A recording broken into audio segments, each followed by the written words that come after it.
In this video, I'm going to teach you how to add custom fonts to Game Maker Studio 2. It's a very easy process, so make sure to follow along. In this video, I'm going to be talking about the two main ways in which you will be able to add custom fonts to Game Maker Studio.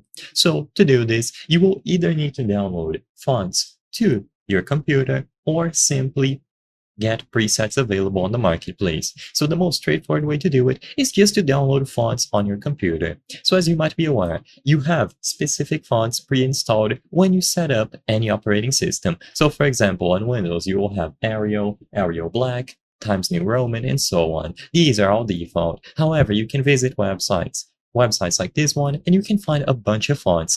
All of these fonts can be used not only on Game Maker Studio, but anywhere across your PC. You just have to download and install them.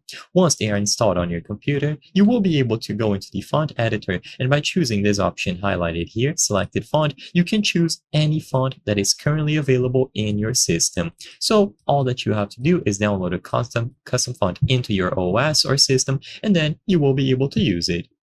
Now, if you don't want to use this approach, or you want to have a very stylized font, you can look for them on the actual marketplace. In here, a lot of users have submitted these custom fonts, and you might be able to find one that fits your game. So here's an example. This one is all pixelated, and you will be able to use this asset. You just have to obtain it, and it is going to become available as an asset over here.